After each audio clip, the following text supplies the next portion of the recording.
जी असां हिन वक़्तु मौजूदु आहियूं शहर कायद जे हैदरी में, जिथे वफ़ाक़ जे तरफ़ां डेंगी बेट ऐं भंडार ते ज़बरदस्ती कब्ज़ो कयो आहे। उते फिशर फोक जे तरफ़ां मोहम्मद अली शाह, ख़ुदा ॾिनो शाह ऐं सिंध जे मुख़्तलिफ़ क़ौम परस्तनि जे तरफ़ां सिविल सोसाइटी, अदीब, दानिश्वर, लेखक, शाइरनि जे तरफ़ां समुंड में अंदरि ॿेड़नि ते हिकु एहतिजाजी मुज़ाहिरो कयो आहे ऐं उते डेंगी ऐं भंडार ते वञण जी कोशिशि पिया कनि। उन्हनि खां पुछंदासीं त उन्हनि जो छा चवणु आहे ऐं उन्हनि जे जेको आहे सो अॻिते उन्हनि जो राय अमल छा आहे।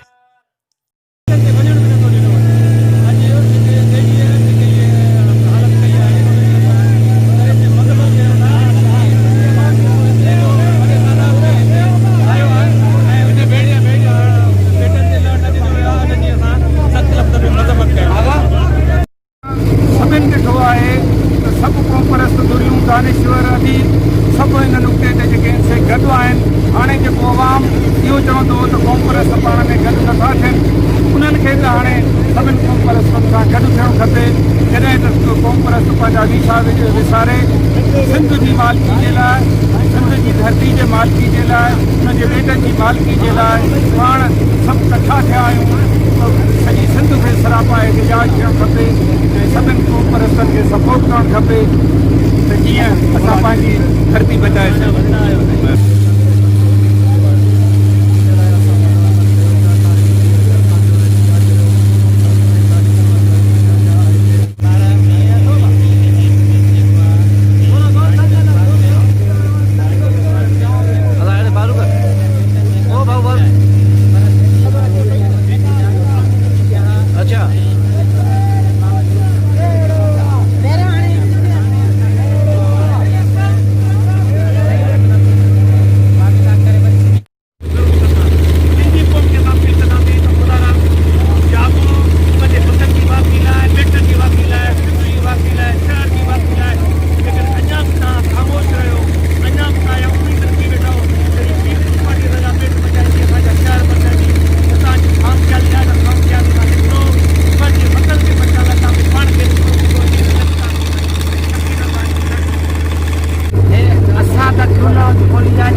खतरनाक ॿार आहे।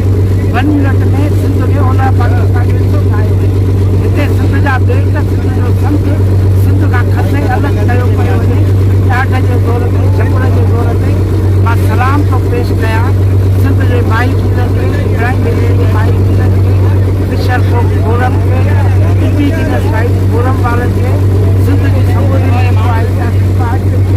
ऐं ख़ासि तौर ते सिंधी मीडिया खे, सॼी सिंधी क़ौम खे ताईं आवाज़ उठाइण था। असां पैगाम ॾियण था चाहियूं त हीअ जी सोची ॻाल्हि कोन्हे।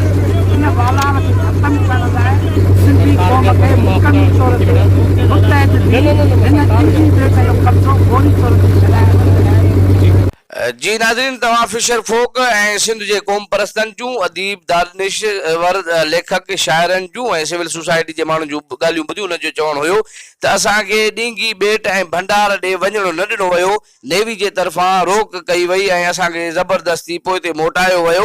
हिन जो चवणु हुयो त सिंध जे बेटनि जे मथां कब्ज़ो असां कॾहिं बि बर्दाश्त न कंदासीं ऐं असां जिदोजहद कंदासीं। असां सिंध जे माण्हुनि वटि, अवाम वटि दर दर वञी उन्हनि सां ॻाल्हाईंदासीं। उन्हनि जेको फ़ैसिलो सिंध जे माण्हुनि कयो उन सां असां मुतफ़िक़ हूंदासीं। कैमरामैन साबिर हुसैन सां गॾु अब्दुल अली मेमण, GNB कराची।